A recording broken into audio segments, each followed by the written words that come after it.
Hey everyone, David MacDonald here, Fitness Calgary.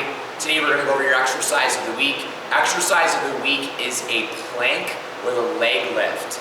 Okay, so plank with a leg lift is a great way to progress your planks if you're finding that an actual regular plank is too easy for you.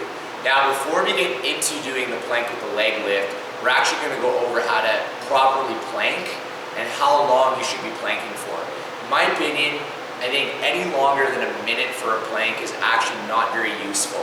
So if you think of any kind of exercise that you actually do, whether it's a push-up, a squat, a lunge, a deadlift, any one of those exercises, the big thing you got to look at is how long you're actually doing the exercise for and what the time under tension is. So the time under tension means is how long your muscles are activated. So for example, if you're doing squats and you're doing 10 to 15 reps, your time under tension is probably anywhere from 30, maybe 60 seconds, depending on how slow the reps are. So by looking at that, we can assume that, okay, for me to have to plank any longer than 1 minute is probably not going to be useful because it's not going to apply to any other exercise I'm ever going to do. So you guys have probably seen people on the internet or on blogs doing these 5-minute planks. And to be quite honest, the 5-minute plank is quite useless, and if you're actually doing the plank correctly, you should not be able to do it for 5 minutes, and I'm going to explain why. So now, before we go into the plank with the leg lift, we are going to go over mechanics of the plank and how to actually plank properly. So when you're planking, I'm going to show knees, and I'm also going to show the toes. You want to make sure that you're firing everything, okay? So you got everything through the abs and the obliques, contracting as hard as you can, creating as much tension as possible. Okay, the other thing you can add in if you like is you can start getting the glutes firing as well, which can even facilitate an even greater contraction through the abdominal wall and the obliques.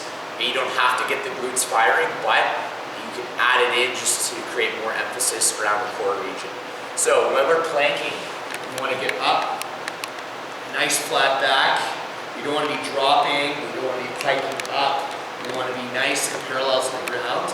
And what we're doing is we're squeezing, tensing, and engaging everything as hard as we can, creating as much tension and as much force. So if I was planking, someone should be able to come up to me and they should not be able to move me. So I'm in a proper plank. If someone comes up and tries to actually nudge me or push me over or knock me over, okay, they should feel a lot of resistance when they're pushing against me. Okay, the plank needs to be nice and solid. You should not be able to move someone if they're in a proper plank. Okay, the other thing you can also do is you can plank from the knees. So the knees are going to be the same thing, but all we're doing is we're decreasing the amount of body weight we actually have to stabilize. Same things apply to bracing, squeezing, holding, and engaging. Okay, you can do this for a good 30 seconds. You create as much force and as much tension as you can. 30-second plank is going to be very challenging. Okay, even a 60-second plank for most people is probably not going to be possible unless they have exceptional core strength. So those are some things to keep in mind when you're planking. You've got to fire everything up. You've got to create as much tension and force, okay, through the stomach, through the obliques, and that's what's actually going to help you boost your strength long term, boost that core strength. Okay, once you've gotten really good at planking, you've been able to do planks on your toes for up to a minute, and you're able to do multiple sets, then you can start progressing, and that's where the plank with the leg lift comes in. Now the reason the plank with the leg lift is very effective for progressing is because you're actually eliminating a base of support. So when you're in a plank, you have your arms as part of your base of support, and then you also have your feet. So once we lift the leg up, okay, we're taking away one of the points of contact on the floor, and we're decreasing our base of support. Okay, so we're creating less stability, which is making the abs work harder to stabilize your whole body and stabilize your spine. Okay, so when you do that plank with the leg lift, you want to get into that full plank position. We want to brace and engage, and then we're just lightly lifting that leg up. Okay, now one thing that I would recommend when you lift that leg up is to actually bend at the knee. The reason why I'd recommend bending at the knee is when you lift the leg, there's a tendency for your body to compensate and to go into the quad and into the hip flexor on that lifted leg. Okay, so when we bend at the knee, okay, this is going to relax the quad and the hip flexor and take away tension from those muscles and direct it back into the core. Okay, and this is something we've actually tested on clients.